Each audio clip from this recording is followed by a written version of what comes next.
first look at what is on the front pages. In the next half hour, then, we will see what's making the headlines with the comment editor of City AM, Rachel Cunliffe, and the chief executive of Conservative Home, Mark Wallace. Welcome to see you both. Great to see you. So as ever, to the front pages to start with. A court has heard that the brother of the Manchester Arena bomber had a shared goal to kill in the terror attack, which killed 22 people. That is the main story for the Metro. The Mirror is also leading on that story with prosecutors' claims that the brothers wanted to kill and maim as many as possible.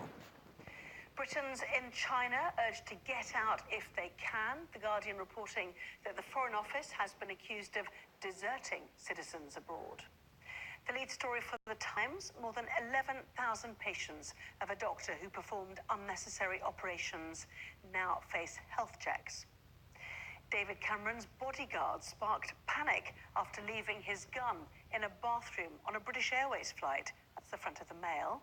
Same story for The Sun. Cameron cop left gun in JetBlue is their headline.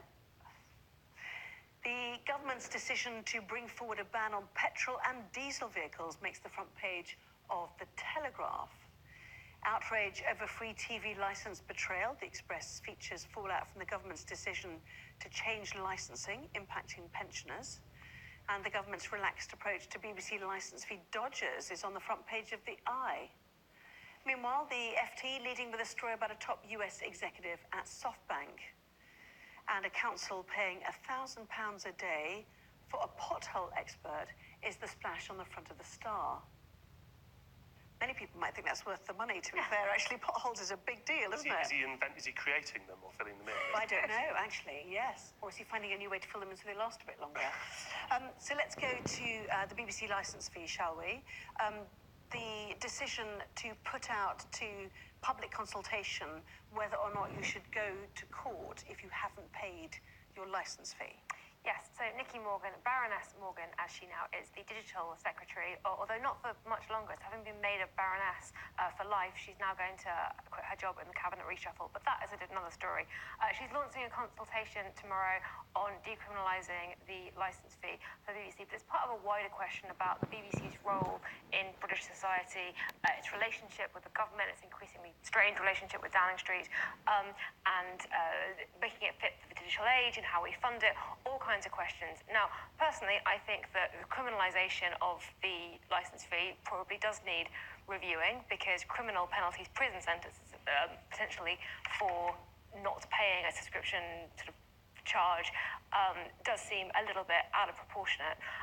However, the BBC has pointed out that it's going to lose funding from this, and the government, it seems, kind of wants it to lose funding from this. The government is also putting a lot of pressure on the BBC to reinstate free TV licences for the over 75s, which was a cost that the government pushed from its own money onto the BBC a couple of years ago. And there really is, you've got to see this in the context of this effort from Downing Street to kind of question, do we even need the BBC anymore? And the decriminalisation, even though I support it, is, I think, part of that mission. Well, it's definitely been a long time coming, this idea of decriminalisation. As you say, it doesn't really match, and frankly, in the rest of life, any other kind of utility or service that you're meant to pay for, if you decide not to pay when you're meant to, you don't end up dragged through the criminal courts. The criminal courts, as we all know, are overstretched and have an awful lot of other things to be doing in actual criminals rather than dealing with stuff like this. That, I think, in itself makes sense. But it's amazing to see Nicky Morgan, somebody not on the right of the Conservative Party traditionally, firstly announcing this consultation, which has been something that's been very controversial over the years, but actually drawing a direct comparison in the papers tomorrow with Blockbuster, where she looks Which at the way... in the Mail, isn't it? Exactly, in a piece in the Mail. 20 years ago, Blockbuster, the then heavyweight of video rentals, turned down a £38 million merger offer from Netflix. Today, Netflix is worth $50 billion, and Blockbuster's gone from 3,000 stores to a museum in Oregon. Now, the undertone of that is very clear. The technological changes have made the licence fee a complete anachronism. There are loads of people who watch the BBC on catch-up through things like iPlayer, don't even need, under the law, to pay TV license, it doesn't really match anymore. And technology means reality is going to diverge more and more from this old funding model. And yet they'll be happy to look at the BBC website, for example, the online sites or apps that go with it, or BBC Sounds or whatever. I mean, it funds so much more, doesn't it, than just straight TV viewing. It's the TV licence that funds a whole number of BBC operations, including the radio, including the website, including the news service, all of that. She's got a line in that op-ed about the government's mission is to help public service broadcasters be prepared to meet the challenges of the digital age. And it's a very sort of positive, uplifting, forward-thinking, sort of innovative kind of article. You've got to ask, though, how is the BBC meant to do that when it is constantly asked to kind of be all things for all people, to have the news service, but to also compete with commercial channels for viewers? It's being asked to do too much. And I think the words of Nicky Morgan sound sort of very positive there, but we do know in the government there is a sense of why have it at all. But I'm not sure the BBC is necessarily being asked to do all the things it does. It definitely has a tendency to kind of urban sprawl with the BBC. Should the BBC, at a time when local newspapers have been struggling for so many years, should the BBC continue to be duplicating for free the kind of things that local journalism is meant to do, for free in terms of supply? Should it be producing apps in which you can, or inventing new computer games that it distributes? Is that actually part of public service broadcasting? Should it be paying Gary Lineker the amount that it's paying for much of the day? And of course, it's very telling to see that Gary Lineker, of all people himself, has started to concede that actually, ironically, he'd rather compromise the licence fee than his own salary. Okay, it's not just, I mean, this isn't just in some respects about the BBC. We saw the walkout at number 10 yesterday, didn't we? Made the front page of the Eye. How much of this is about challenging the so-called mainstream media, as Trump designated, and getting your news directly to people via Facebook or your Twitter account or whatever, which is what number 10 is trying to do? So how much of this is seen as a shake-up, really, between the normal way that government will give information to journalists and therefore the public? Well, I mean, these tensions exist, and it's fair to say the lobby, in particular, take it very badly when people do things like try and talk directly to people, to Facebook fans. Well, so do the shows that they're refusing to go on, for example, as well. Understandably, but if you wanted to get the BBC to be nicer to you or to be less critical of you, what you wouldn't do is try and do something like this. You'd throw money at them, you'd stuff their mouths with gold, as you could argue some governments. But, I mean, they would suggest they're being completely objective. It's not about being critical or not critical of the government. It's holding them to account when they deserve to be held to account. I think the thing about the BBC and the election coverage is that it got hammered from both sides. The Tories and the Labour Party both said that it was biased, which is a sign that it's doing something right. Personally, I am really worried by the developments of Downing Street barring certain journalists from press briefings. We've got a very long, proud history in this country of a free press, and also about journalists holding governments of all political parties to account. I think when you start saying, yeah, you can come in and we'll talk to you, but we're not going to talk to you because we don't like what you write, very, very dangerous road to start going down. Okay, let's move on to the incident in Streatham at the weekend. The Mail suggesting that the Prime Minister may rip up the human rights laws. Is this as a way of getting round how to challenge the retrospective sentencing for people who will be let out after half their sentence? So the government is really worried about a number of convicted terrorists who are due to be released in the next couple of weeks and months, who have served the mandatory part of their sentences, who have not been de-radicalised and who continue to pose a threat to society. And their way of getting around that is to propose retroactively changing the sentences so that they are not released until criteria are met and they are safe again. And you can absolutely see the government position on this. We don't want dangerous people walking the streets, and clearly there is a loophole here where people who intend to commit further crimes are released into society. The worry from human rights campaigners and lawyers is twofold. One, retroactively changing legislation breaches the Human Rights Code. And two, there's been talk of having sentences to just go on forever, like indeterminate sentences. And we can look at a very clear case when someone has blown up at an arena or committed a terrorist offence and say, yes, that person should never be released.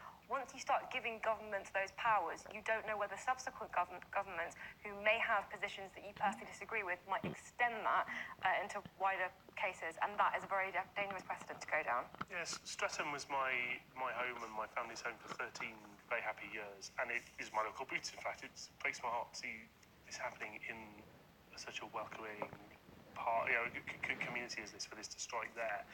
I think the two different things going on, as far as I can see. One is about this question of whether you can change with emergency powers to change early release mechanisms. So, in fact, you could argue the sentence that somebody actually receives in court remains the same, but the way in which their release date or any discount or early release on different measures might be changed. The second question is one of indefinite sentences. The first bit, I'm pretty relaxed about. I think most people would probably agree that if you can make a full sentence mean a full sentence, if you frankly show no remorse and are still an extremist, is fine. The test for things like indeterminate sentencing is, would you want a Jeremy Corbyn government or similar to have these powers? And I think any government that thinks about this should think about, well, hang on a second, I can't assume anyone with these powers will be in government and they'll think the same as me. What if somebody whose judgment I disagree with has that? And you've got to be really careful about indeterminate sentences. Very easily be. Yes, you didn't quite say the Corbyn government, did you? But anyway, you've got someone in the future. But let's move on, if you don't mind. Lots to pack in. I'm in it for the long haul, says Joe Biden, after the debacle of Iowa.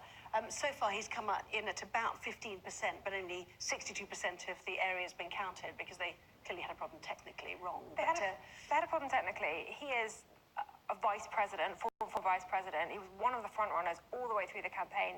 Reports are that he's actually come in fourth here, which is a terrible result for someone who was seen as a front runner. So not great for Biden, not great for the Democrats in general, though. This glitch that backfired, there's a little box there. I was trying to work out what went wrong. And I couldn't even get through what the app that was counting votes was meant to do, because there were 3 different results that were meant to be released and none of them worked, and I couldn't even get my head around that. So the organisation of this primary in Iowa that really sets the tone for the primaries and then the presidential race just looked terribly from the Democrat side, and obviously Trump is capitalising it because that's what he does. Yeah, and the only hope for Joe Biden is that all momentum has simply been lost with Iowa. It's become an irrelevance, and actually he can move forward to New Hampshire and start again, effectively. Indeed, but the story of this, I mean, everyone, it feels like we're all in it for the blooming long haul with the Democratic campaign here. You know, Biden's rubbish, Warren's rubbish, Sanders is insane. You know, the Democrats' vote counting doesn't work.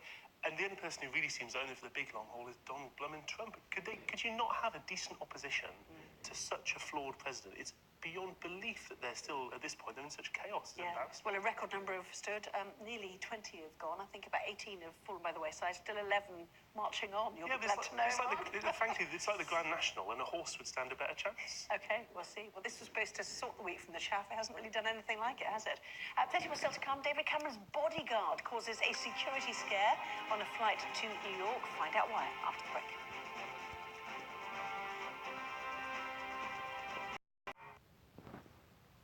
Well, welcome back. You're watching the press preview with me this evening. Comment editor for City AM, Rachel Cunliffe, and the Chief Executive of Conservative Home, Mark Wallace. Welcome back to both of you.